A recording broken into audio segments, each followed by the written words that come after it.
كتاب الله وخير الهدي هدي محمد صلى الله عليه وسلم وشر الأمور محدثاتها وكل محدثة بدعة وكل بدعة ضلالة وكل ضلالة في النار. أعوذ بالله السميع العليم من الشيطان الرجيم. بسم الله الرحمن الرحيم. يا أيها الذين آمنوا اتقوا الله حق تقاته ولا تموتن إلا وأنتم مسلمون.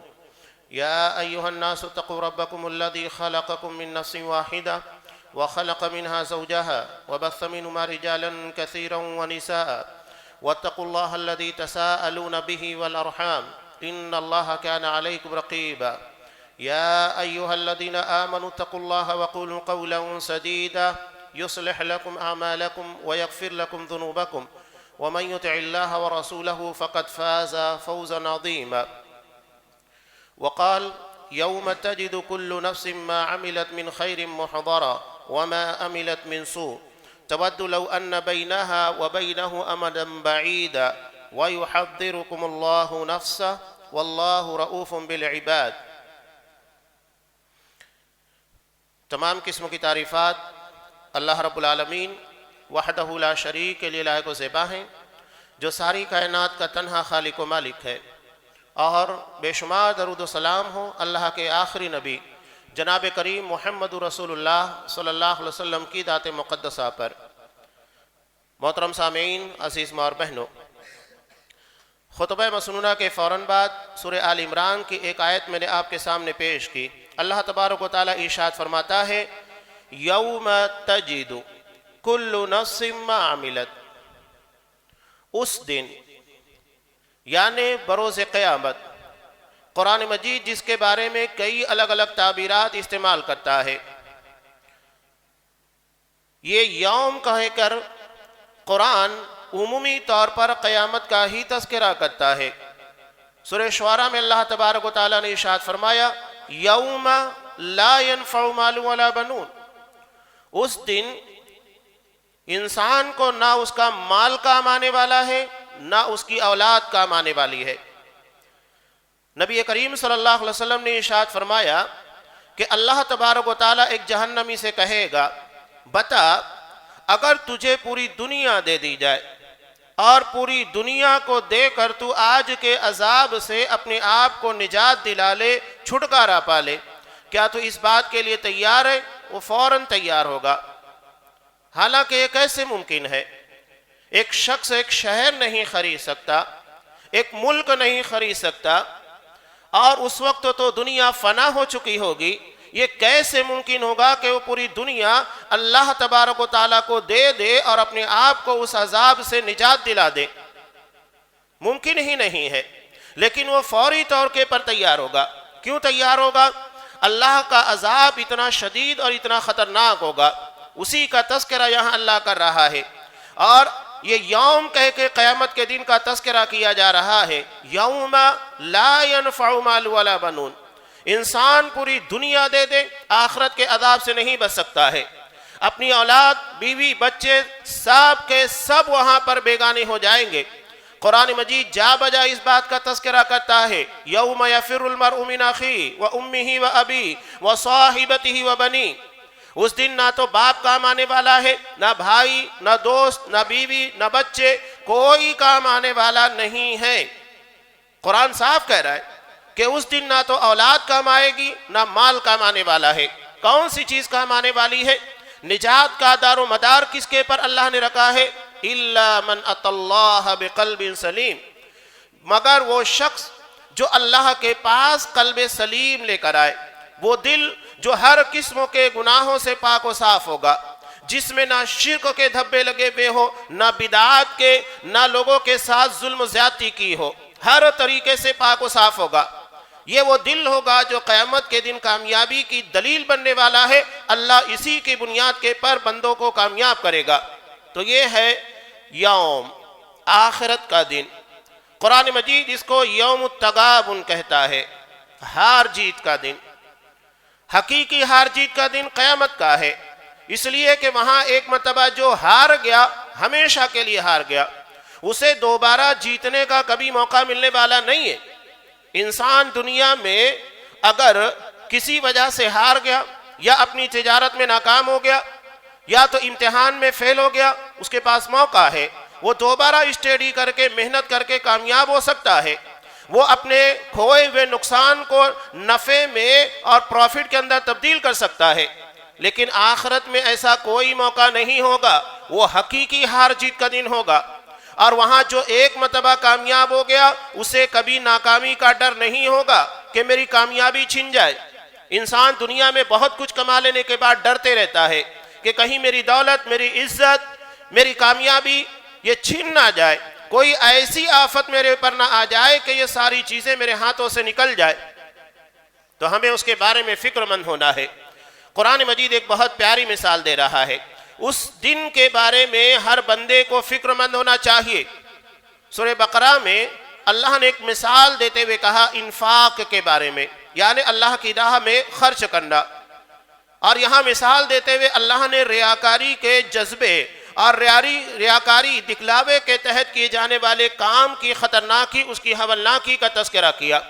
اَيَوَدُّ أَحَدُكُمْ أَن تَكُونَ لَهُ، کہ کیا کوئی شخص تم میں کا ایسا ہے جو یہ چاہتا ہے کہ اس کے پاس کھجوروں کے، انگوروں کے باغات ہوں، اللہ نے اسے دنیا کے اندر بڑا نواز کے رکھا ہو، اور یہ ساری پراپرٹی اس کے پاس ہے، کہ اچانک اس کی ساری پراپرٹی کے پر اللہ کی طرف سے کوئی عذاب آتا ہے، تباہی، بربادی، آندھی آتی ہے اور پورے کے پورے پراپرٹی کو ختم کر دیتی ہے، اور معاملہ اس کا یہ ہے کہ وہ خود بوڑھا ہو چکا ہے اور اس کے بعد اس کی اولاد انتہائی چھوٹے چھوٹے ہیں۔ یہ مثال دے کر اللہ تبارک و تعالیٰ کہہ رہا ہے کہ اسی طرح اللہ تمہارے لیے مثالیں بیان کر رہا ہے لعلکم تذکرون، تاکہ تم نصیحت حاصل کرو۔ یہ معاملہ اگر آخرت میں ہوگا، ذرا سوچئے گا، اللہ نے دنیا میں ریاکاری کی مثال دیتے ہوئے کہا کہ اگر کوئی شخص اللہ تبارک و تعالیٰ کی رضا کے بجائے لوگوں کو دکھلانے کے لیے اپنا مال خرچ کرتا ہے، یعنی اس کے پاس بظاہر نیکیاں بہت کچھ ہیں، اچانک اس نیکی کے پر جیسا کہ دنیا میں کوئی آندھی آ کر اس کے پورے مال کو تباہ اور برباد کرتی ہے یا کوئی عذاب آ کر تباہ کرتا ہے، تو آخرت میں بھی ایسا ہی ہوگا۔ اسے یہ لگے گا کہ میرے پاس بہت نیکیاں ہیں، بہت سارے اعمال ہیں، اور وہاں جانے کے بعد اسے پتہ لگے گا کہ میرے پاس کچھ نہیں تھا، سارا کے سارا ضائع ہو چکا ہے، برباد ہو چکا ہے۔ ہمارے ہاں بہت سارے لوگ ایسے بھی ہوتے ہیں جو اپنے ملک کو چھوڑ کر دوسرے ممالک کے اندر جاتے ہیں کمانے کے لیے، تاکہ وہاں سے کچھ کما کر لائے اور اس کے بعد اپنے مقام یا جہاں پر وہ رہتے ہیں وہاں اسٹیبلش ہو سکے، اپنا کاروبار، اپنے فیوچر کو بنا سکے۔ ایک بندہ برسوں سے باہر ملک میں ہے، محنت کر رہا ہے، اور جب وہ وہاں سے آتا ہے اسے لگتا ہے کہ میں نے بہت کچھ کما لیا ہے، گھر آنے کے بعد پتہ چلتا ہے میری ساری پراپرٹی ضائع ہو چکی ہے، کسی نے لوٹ لیا ہے، میرا پورا بیلنس زیرو ہے، دوسروں نے اس کے پر قبضہ کر لیا ہے، تو سوچئے اس کے ذہن و دماغ کے پر کیا بیتے گی۔ اللہ نے یہاں پر مثال دیتے ہوئے کہا کہ وہ شخص جس کے پاس چھوٹے چھوٹے بچے ہیں، اس کی عمر ایسی نہیں ہے کہ دوبارہ اس باغ کو سنوار سکے، اور نہ ہی اس کے بچے ایسے ہیں کہ جو دوبارہ اس باغ کو سنوارنے میں مدد دے سکے، تو آخرت کا معاملہ بھی ایسا ہی ہوگا۔ انسان وہ نیکیاں جو سمجھتا ہے کہ میں نے نیکی کی لیکن اس میں ریاکاری کا جذبہ شامل ہو گیا، نتیجہ یہ ہوگا کہ وہاں جانے کے بعد اسے معلوم ہوگا کہ میرے پاس کچھ نہیں ہے، میں نے جو بھی کمایا تھا وہ سب ضائع ہو چکا، برباد ہو چکا ہے، ہباء منصورا بن چکا ہے۔ تو یہ حقیقی ہار جیت کا دن ہوگا۔ قیامت کے دن کو قرآن مجید یوم التغابن کہتا ہے، یہ حقیقی ہار جیت کا دن ہوگا۔ تو ایسا نہ ہو کہ ہم اپنے اعمال کو ضائع اور برباد کر دیں ریاکاری یا دکھلاوے کے جذبے کے تحت یا کوئی اور بنیاد کے پر، اور جانے کے بعد ہم کو پتہ چلے کہ ہمارے پاس کچھ نہیں ہے، یا تو ظلم اور زیادتیوں کی بنیاد کے پر ہماری نیکیاں ضائع ہو جائے۔ وہ شخص کتنا بڑا بے وقوف ہے جو دوسروں کے لیے محنت کرے۔ دوسروں کے لیے محنت کرنے والا کون ہوتا ہے؟ جو نیکیاں کر رہا ہے لیکن دوسروں کی غیبتیں کرتا ہے، چغلیاں کرتا ہے، ظلم کر رہا ہے، زیادتی کر رہا ہے، لوگوں کے مال ناجائز طریقے سے کھا رہا ہے، قیامت کے دن نتیجہ کیا ہوگا؟ مفلس بن جائے گا، کچھ نہیں ہوگا اس کے پاس۔ یعنی ایک ایسے برتن کے اندر وہ پانی کو یا اپنی جمع پونجی کو اکٹھا کرنے کی کوشش کر رہا ہے جس میں سوراخ ہے، اور قیامت تک وہ کبھی بھر نہیں سکتا۔ تو یہ قیامت کے دن کی خطرناک قسموں کی ہار ہوگی جس کے بارے میں یہاں خبردار کیا جا رہا ہے۔ اللہ تبارک و تعالیٰ نے اسی دن کا تذکرہ کرتے ہوئے کہا یوم یعنی قیامت کے دن تجد کل نفس ہر نفس پالے گا، یعنی کوئی وہاں پر محروم نہیں ہوگا، کیا چھوٹے کیا بڑے کیا بچے، سب کے سب مرد ہو خواتین ہو، ہر کوئی وہاں پر پیش ہونے والا ہے۔ حضرت عائشہ رضی اللہ تعالیٰ عنہ کہتی ہیں نبی کریم صلی اللہ علیہ وسلم نے جب یہ ارشاد فرمایا کہ قیامت کے دن جتنے ہوں گے یعنی دنیا کے تمام انسان جب وہاں پیش ہوں گے تو جس طرح بچہ پیدا ہوتا ہے بالکل مادرزاد برہنہ ہوتا ہے، قیامت کے دن بھی سب کے سب ویسے ہی ہوں گے، بغیر ختنہ کیے، بغیر لباس کے۔ حضرت عائشہ رضی اللہ تعالیٰ عنہ نے کہا کہ اللہ کے رسول کے ہاں وہاں پر مرد اور خواتین دونوں اکٹھا ہوں گے؟ آپ صلی اللہ علیہ وسلم نے کہا کہ ہاں۔ حضرت عائشہ رضی اللہ تعالیٰ عنہ نے کہا کہ اللہ کے رسول اگر مرد اپنی نگاہیں اٹھا لے تو عورتیں شرم کے مارے مر جائیں گی۔ آپ صلی اللہ علیہ وسلم نے کہا کہ عائشہ اس دن کا معاملہ اس سے کہیں زیادہ سنگین ہوگا کہ کوئی اپنے بازو میں یا اپنے آس پاس کسی کے پر نگاہ اٹھانے کی جرات کر سکے۔ اسی دن کے بارے میں یہاں اللہ خبردار کر رہا ہے یوم تجد کل نفس، ہر کوئی وہاں پر پیش ہوگا۔ قرآن مجید قیامت جو بار بار کہتا ہے، قیامت کا مطلب ہوتا ہے قائم ہونے والی۔ دنیا میں ایسا ہوتا ہے کہ اگر ایک بچے کو ایچ ایس سی کا ایگزام نہیں دینا ہے وہ نہیں جائے گا، نہیں دے گا، کوئی اسے گھر پر آ کر پکڑ کر لے کر نہیں جائے گا کہ نہیں تمہیں ایگزام دینا ہے۔ لیکن قیامت کا امتحان ایسا ہے کہ کوئی یہ کہے کہ نہیں میں قیامت نہیں مانتا، مجھے قیامت کے دن پیش نہیں ہونا ہے، تو کیا اس کا مطلب یہ ہے کہ اس کو قیامت کے دن چھوٹ دی جائے گی؟ نہیں، ہر کسی کو وہاں کھڑا ہونا ہے، اسی لیے اس کو قیامت کہا جاتا ہے۔ وہ قائم ہونے والی ہے، ہر کسی کے پر قائم ہوگی۔ ایسا نہیں ہے کہ کوئی اس کا انکار کرنے والا ہے، اس کو نہیں مانتا تو اس شخص کو نجات دے دی جائے گی، قیامت کے دن پیش نہیں کیا جائے گا، حساب و کتاب نہیں ہوگا، ایسا نہیں ہے۔ ہر کسی کو قیامت کے دن پیش ہونا ہوگا، اسی لیے اس کو قیامت کہا جاتا ہے۔ قرآن مجید اس کا ایک نام القاریہ کہتا ہے۔ قاریہ کا مطلب دستک دینے والی۔ اگر کوئی بندہ ہمارے دروازے کے پر آتا ہے تو ڈور بیل بجاتا ہے، اور اگر وہ نہ ہو تو دروازے کے پر دستک دی جاتی ہے، اور جب تک یہ سسٹم نہیں تھا تو دروازے کے پر دستک ہی دی جاتی تھی۔ دستک دینے کا مطلب کیا ہوتا ہے؟ آنے والا ہمارے دروازے پر آ چکا ہے، ہم صرف دروازہ کھولیں گے وہ ہمارے سامنے موجود ہوگا۔ تو قیامت بھی ایسی ہی ہے، یہ ہمارے دروازوں کے پر دستک دے رہی ہے، بس ہمیں دروازہ کھولنے کی دیری ہے۔ کب کس کی موت آ جائے کچھ کہا نہیں جا سکتا ہے، اور یہ موت ہی دراصل قیامت کے قائم ہونے کی دلیل ہے۔ ایک شخص کو موت آ گئی، اب اسے انتظار نہیں کرنا ہے کہ دجال کب نکلے گا، حضرت عیسیٰ علیہ السلام دوبارہ زمین کے پر کب آئیں گے، حضرت امام مہدی کا ظہور کب ہوگا، اسے ان ساری چیزوں کا انتظار کرنے کی ضرورت کیا؟ اس کے پر تو قیامت آ چکی، وہ قیامت کے مرحلے میں داخل ہو چکا ہے۔ تو قرآن ان ساری چیزوں کے بارے میں خبردار کر رہا ہے، ہر شخص کو وہاں پیش ہونا ہے۔ یوم تجد کل نفس ما عملت، کن چیزوں کے ساتھ پیش ہوگا؟ جو اعمال اس نے کیے ہوں گے، اپنے اعمال کے ساتھ پیش ہونے والا ہے۔ اپنے پیسے، اپنی پراپرٹیز، دولت، ان تمام چیزوں کے ساتھ نہیں، اپنے اعمال کے ساتھ پیش ہوگا۔ اب یہ عمل اچھا ہو یا تو برا، یہ ہمارے اختیار کی بات ہے۔ یہاں حضرت سعدی، امام سعدی رحمۃ اللہ علیہ مفسر ہیں، انہوں نے اس ضمن کے اندر بڑی پیاری بات لکھی ہے کہ انسان ان تمام چیزوں کے بارے میں جس کے بارے میں اللہ تبارک و تعالیٰ اسے خبردار کر رہا ہے، اور قیامت کے دن جب بندہ اپنے اعمال کو دیکھے گا، اپنے گناہوں کو دیکھے گا، تو اس کی بنیاد کے پر اسے بڑا افسوس ہوگا۔ حالانکہ افسوس اس کے کام آنے والا نہیں ہے۔ ایسا نہیں ہے کہ قیامت کے دن اگر ہم افسوس کریں گے تو ہمارے گناہ ہم سے دھل جائیں گے یا ہمیں معاف کر دیا جائے گا، ایسا نہیں ہے۔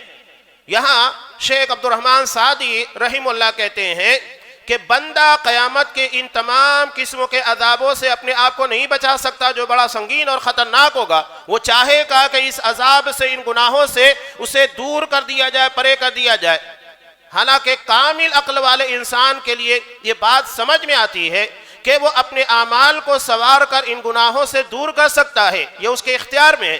لیکن اگر اس نے بدعمالیاں کی تو بدعمالیوں کی بنیاد کے پر ملنے والا عذاب اس سے دور ہونے والا نہیں ہے، وہ کتنا بھی چاہے۔ تو ہم جس کے پر اختیار رکھتے ہیں، یعنی اپنے اعمال کے پر کنٹرول کر کے اور اسے اللہ تبارک و تعالیٰ کی رضا کے لیے کر کے خیر کے کاموں کو انجام دے کر اپنے آپ کو گناہوں سے دور کرے اور اس کے بعد اللہ کے عذاب سے بھی دور ہو جائے، یہ ہمارے لیے ممکن ہے۔ لیکن عذاب کے اندر پڑنے کے بعد ممکن نہیں ہے کہ کوئی اس سے راہ فرار اختیار کرے۔ ان عذابها کان غراما، کہ قیامت کا عذاب چمٹ جانے والا ہے۔ انسان ایسا نہیں ہے کہ راہ فرار اختیار کرے۔ دنیا میں اگر ہم دیکھتے ہیں کہ کسی کو آگ لگ جائے بھاگ جاتا ہے، یا پانی میں ڈوب جائے اس کے بعد آگ بجھ جائے گی، وہ اپنے آپ کو اس عذاب سے، اس تکلیف سے نجات دلا سکتا ہے۔ لیکن کیا آخرت میں قیامت کا عذاب ایسا ہوگا کہ انسان اسے اپنے آپ کو بچا سکے؟ نہیں، وہ چمٹا ہوا ہوگا، بھاگے گا تو کہاں بھاگے گا؟ سب طرف جہنم ہی جہنم ہے، عذاب ہی عذاب ہے۔ قیامت کے تعلق سے سورہ ابراہیم میں اللہ تبارک و تعالیٰ نے ایک بات جو ارشاد فرمائی وہ بہت اہمیت کی حامل ہے۔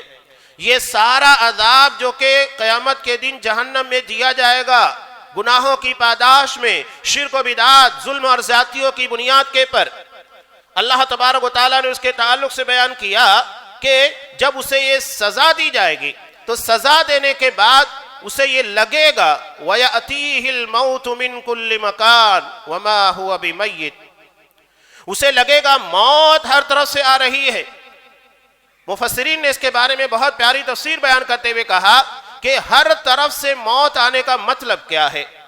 وہ عذاب اتنا سنگین، اتنا خطرناک ہوگا کہ ہر طرف سے، یعنی جسم کے ایک ایک حصے سے اسے موت آتی ہوئی نظر آئے گی، موت کی شدت اور تکلیف محسوس ہوگی، یہ عالم ہوگا۔ وَيَأْتِيهِ الْمَوْتُ مِنْ كُلِّ مَكَانٍ۔ کبھی کبھی ایسا ہوتا ہے کہ ہمارا سر درد کر رہا ہے تو جسم کے بقیہ حصے محفوظ ہوتے ہیں، یعنی وہاں درد نہیں ہوتا، لیکن یہاں بتانے کا مقصد یہ ہے کہ اسے جسم کے ایک ایک حصے سے، یہاں تک کہ اپنی انگلیوں کے پور، ایک ایک حصہ جو اس کے جسم کا، باڈی کا ہو سکتا ہے، وہاں سے اسے موت آتی ہوئی نظر آئے گی، موت کی شدت اور تکلیف وہ برداشت کرے گا، یہ عالم ہوگا۔ لیکن وہ مرے گا نہیں، وما هو بمیت، وہ مرنے والا نہیں ہے۔ وَمِن وَرَائِهِ عَذَابٌ غَلِيظٌ، اور ایسا ہی نہیں ہے کہ اتنے کے ہی پر عذاب کو موقوف کر دیا جائے گا، بلکہ اس کے آگے خطرناک اور شدید قسم کا عذاب ہوگا۔ یہ تو صرف ابتدائی مرحلہ ہے جہاں پر اسے محسوس ہوگا کہ ہر طرف سے مجھے موت آتی ہوئی دکھائی دے رہی ہے۔ تو اللہ اس دن پیش کرے گا یوم تجد کل نفس ما عملت من خیر محضرا، سارا عمل اس کے سامنے پیش کر دیا جائے گا۔ سورہ کہف جو کہ ہر جمعہ کو تلاوت کرتے ہیں، نبی کریم صلی اللہ علیہ وسلم کا حکم ہے، وہاں قیامت کے دن کے اسی منظرنامے کو پیش کرتے ہوئے اللہ تبارک و تعالی نے ارشاد فرمایا وَوَجَدُوا مَا عَمِلُوا حَاضِرًا، بندے نے جو کچھ بھی اپنا عمل کیا ہے سب وہاں موجود پائے گا۔ وہ حیرت کے مارے کہے گا مَا لِهَذَا الْكِتَابِ لَا يُغَادِرُ صَغِيرَةً وَلَا كَبِيرَةً إِلَّا أَحْصَاهَا، کہ میرے اس نامہ اعمال کو، میرے ریکارڈ کو کیا ہو گیا ہے، زندگی کا چھوٹے سے چھوٹا عمل یا بڑے سے بڑا عمل سب کے سب یہاں محفوظ ہے، کوئی چیز اس کے باہر نہیں ہے، ساری چیزوں کو یہاں لا کر ریکارڈ کر دیا گیا ہے۔ ہمیں پیدا ہونے کے بعد سے ہی 2 فرشتے دیے جاتے ہیں کرامن کاتبین، جو ہماری زندگی کی آخری سانسوں تک چلتے رہتے ہیں، پورا ریکارڈ درج کیا جا رہا ہے، اچھائیاں ہو، برائیاں ہو، معمولی سے معمولی عمل ہو۔ اسی کو آگے اللہ نے بیان کیا کہ من خیر محضرہ، جو بھی اچھائی ہوگی، من خیر، معمولی سے معمولی کیوں نہ ہو، یہ ساری اچھائیاں لا کر جمع کر دی جائے گی۔ وما عملت من سوء، اور جو بھی اس نے برائیاں کی ہوگی وہ بھی اس کے سامنے لا کر پیش کر دی جائے گی۔ شیخ عبد الرحمن سعدی رحم اللہ بیان کرتے ہیں خیر میں ساری اچھائیاں شامل ہیں، جتنے اچھے کام ہوتے ہیں وہ خیر میں شامل کر دیے گئے، اور جتنے برے کام ہیں وہ سوء میں، برائیوں کے اندر لا کر جمع کر دیے گئے ہیں۔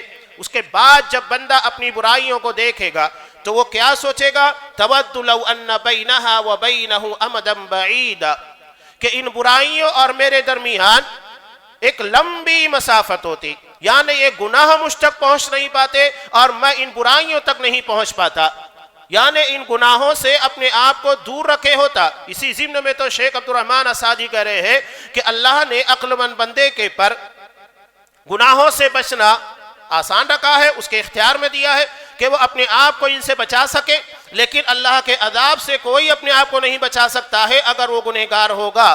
تو جو ہمارے اختیار میں یعنی گناہوں سے اپنے آپ کو بچا کر اللہ کے عذاب سے محفوظ رکھنا، تو ہمیں اس کے بارے میں فکر مند رہنا چاہیے۔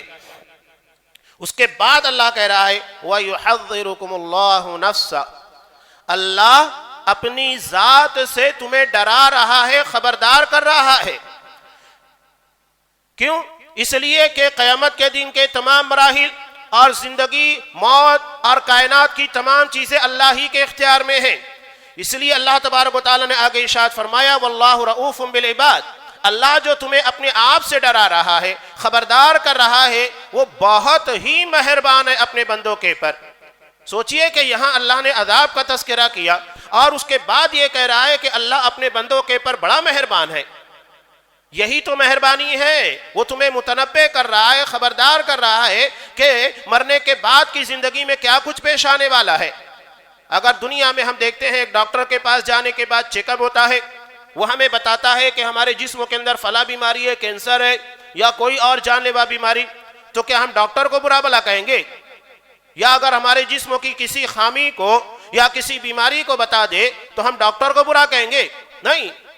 تو ایسے ہی اللہ تبارک و تعالیٰ یہ تو صرف ہمارے جسم کو تباہ کرنے والی ہے کہ ہم دنیا میں رہے اور مر گئے، ختم ہو گیا، یہ تو جسمانی معاملات ہے۔ اللہ ہمیں جس بارے میں خبردار کر رہا ہے یہ ہمیشہ کا معاملہ ہے، اس لیے کہ قیامت کے دن موت کو ذبح کر دیا جائے گا، اس کے بعد موت کو بھی موت آنے والی نہیں ہے، میڈے کی شکل میں لا کر ذبح کر دیا جائے گا۔ تو زندگی اور آخرت کے تمام تر مراحل کے بارے میں اللہ ہمیں خبردار کر رہا ہے، یہی اس کی بہت بڑی مہربانی ہے۔ وہ خبردار کر رہا ہے کہ ان سارے اعمال سے اپنے آپ کو محفوظ رکھو۔ اللہ تبارک و تعالیٰ نے اپنے تعلق سے یہ بھی کہہ دیا نبئ عبادی انی انا الغفور الرحیم، میرے بندوں کو خبردار کر دو، اس بارے میں اطلاع دے دو، میں بڑا بخشنے والا، بڑا رحم کرنے والا ہوں۔ اور یہ اللہ تبارک و تعالیٰ کی مغفرت، اس کی رحمت ہے کہ وہ دنیا میں اس کا انکار کرنے والا، اس کے دین کی مخالفت کرنے والا، گناہوں میں ڈوبا رہنے والا ہر شخص کو رزق دے رہا ہے، اور یہ اس کا رحم و کرم ہے کہ اللہ تبارک و تعالیٰ نے اپنی مغفرت اور رحمت کی بنیاد کے پر اور ہمارے گناہوں کے پر جو پردہ ڈال کے رکھا ہے، اگر یہ پردے ہٹا دے تو کوئی کسی کو منہ دکھانے کے قابل نہ رہے۔ یہ رات کی سیاہیاں انسان کی بدعمالیوں کو چھپا لے جاتی ہیں، یہ بہت بڑا اس کا رحم و کرم ہے۔ لیکن اس کے ساتھ وہ یہ بھی کہہ رہا ہے کہ میرا عذاب بھی بڑا دردناک ہے، وَأَنَّ عَذَابِي هُوَ الْعَذَابُ الْأَلِيمُ، میرا عذاب بہت ہی دردناک ہے۔ اللہ نے اس کی مثال دیتے ہوئے کہا، چاہے وہ حضرت نوح علیہ السلام کی بستی، قوم عاد ہو، قوم سمود ہو، ان بستیوں کے بارے میں ذرا غور کیجئے۔ جب انہوں نے اللہ کے حکم کو نہیں مانا، ایک مدت دی گئی، اس کے بعد نتیجہ کیا ہوا؟ اللہ کا عذاب بڑا سنگین اور خطرناک، سوچ نہیں سکتے، ہماری سوچ کے ماوراء اللہ کا عذاب آتا ہے۔ قوم لوط، اللہ نے اس بستی کو پلٹ کر رکھ دیا، انہوں نے اللہ کے قانون کو بدل دیا تھا، اللہ نے پوری بستی کو پلٹ کر رکھ دیا۔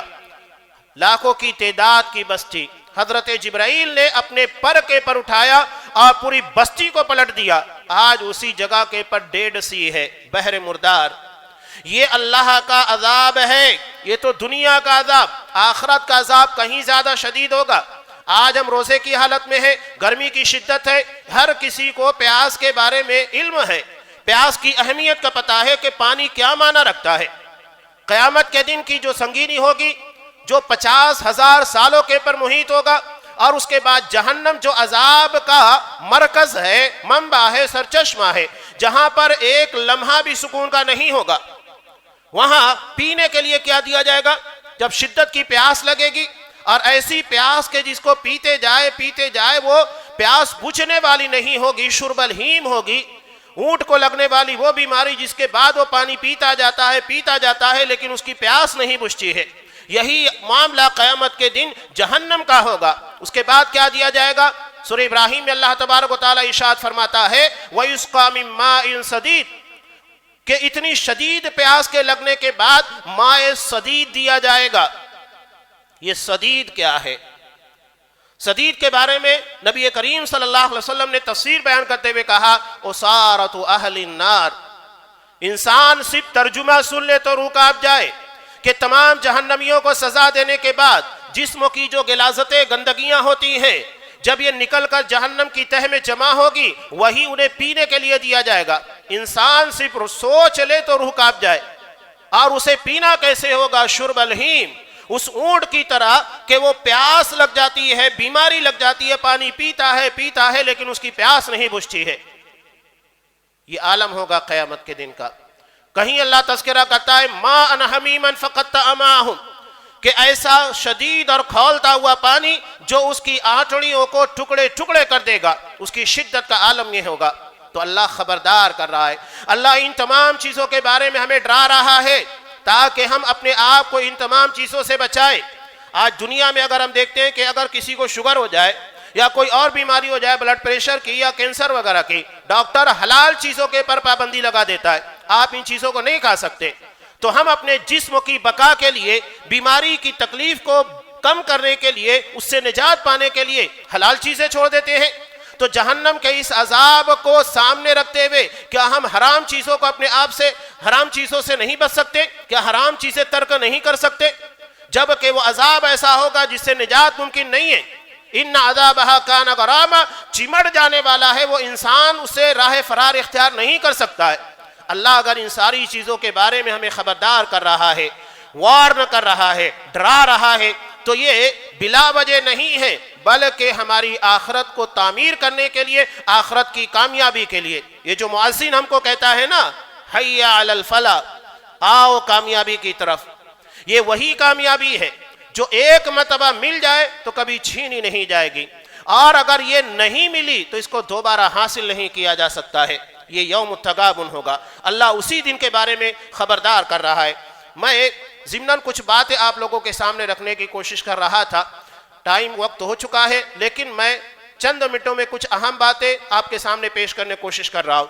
قرآن مجید نے اس دن کے تعلق سے کہا کہ وَلْتَنْظُرْ نَفْسٌ مَا قَدَّمَتْ لِغَدٍ، ہر نفس کو سوچنا چاہیے، چاہے بڑے ہوں، چھوٹے ہوں، بچے ہوں، جوان ہوں، مائیں بہنیں ہوں، ہر کسی کو سوچنا ہے ہم نے کل کے لیے کیا کیا۔ قرآن مجید نے قیامت کو کل سے تعبیر کیا ہے۔ کل کا مطلب کیا ہوتا ہے؟ یعنی جس طرح کل کے آنے میں کوئی شبہ نہیں ہے، اسی طرح قیامت کے آنے میں کوئی شبہ نہیں، اور کل جتنا آج سے قریب ہوتا ہے قیامت بھی اتنی ہی قریب ہے ہر شخص کے لیے۔ اللہ نے کہا کہ ہر کسی کو سوچنا ہے، غور و فکر کرنا ہے، ہم اپنی آخرت کے لیے اور قیامت کے لیے کیا تیاریاں کر رہے ہیں۔ ہر کوئی ذمہ دار ہے، ایسا نہیں ہے کہ باپ کر رہا ہے تو بیٹا کامیاب ہو جائے گا، یا بیوی کی بنیاد کے پر شوہر کو کامیاب کر دیا جائے گا، ایسا نہیں ہے۔ ہر کسی کو اپنی کامیابی کی ذاتی طور کے پر کوشش کرنا ہوگا، کسی دوسرے کے پر منحصر نہیں رہنا ہے۔ وہاں تو حضرت ابراہیم علیہ السلام اپنے باپ آزر کو نہیں بچا سکیں گے، تو چے جائے کہ کوئی پیر ولی بزرگ یا دنیا کا کوئی بھی انسان کسی کو بچا سکے۔ جب حضرت ابراہیم خلیل اللہ کو یہ اختیارات نہیں ہے تو کسی پیر ولی بزرگوں کو اختیار کہاں سے مل سکتا ہے؟ تو یہ متنبہ کیا جا رہا ہے۔ قرآن مجید تمام لوگوں کو ذمہ داری دیتا ہے، قُوا أَنفُسَكُمْ وَأَهْلِيكُمْ نَارًا، اپنے آپ کو اور جو ہمارے اہل خانہ ہے، بیوی ہیں، بھائی ہیں، بچے ہیں، پوتے ہیں، جو ہمارے اہل خانہ ہیں، ہمارے گھر میں رہنے والے ہیں، رشتہ دار ہیں، ہمیں انہیں جہنم سے بچانے کی کوشش کرنا ہے۔ یہ ذمہ داری ہے، کلکم رائن، تم میں کا ہر شخص ذمہ دار ہے۔ قرآن مجید یہ ذمہ داری دے رہا ہے۔ یہاں ایک مسئلہ جو میں آپ کے سامنے بیان کر رہا ہوں بچوں سے متعلق ہے۔ یہاں آپ نے دیکھا ہوگا کہ بچے مسجد میں رہتے ہوئے موبائل لے کر گیم کھیلتے ہیں۔ آج ہمارے بچوں کی تربیت کے پر جو برے اثرات پڑ رہے ہیں یہ ایسے ہی نہیں ہیں۔ موبائل کے یہ گیم کتنے خطرناک ہے آپ کو پتا ہے؟ عمومی طور کے پر تو شریعت یہی کہتی ہے یہ ٹائم پاس کی چیز ہے، اور انسان کا وقت تو بڑا قیمتی ہے۔ ہم اپنے بچوں کو اس طرح کے فضول کاموں میں لگا کر ان کے وقت کو ضائع مت کیجیے۔ انہیں یہ مت بتائیے کہ دنیا کا وقت کیسے پاس کیا جاتا ہے، انہیں خبردار کیجیے، انہیں متنبہ کیجیے کہ دنیا کا وقت کتنا قیمتی ہے۔ ایک مرتبہ اگر یہ چلا جائے دوبارہ ملنے والا نہیں ہے۔ اللہ نے ہمیں یہاں وقت کو بتانے کے لیے پیدا نہیں کیا ہے بلکہ اپنی آخرت کو تعمیر کرنے کے لیے۔ یہ بڑے افسوس کے ساتھ کہنا پڑتا ہے، پہلے ہماری مائیں تھی، گھر میں دادی نانی ہوا کرتی تھی، یہ سونے کے وقت بچوں کو انبیاء کے واقعات، اصحاب کرام کے واقعات بیان کرتی۔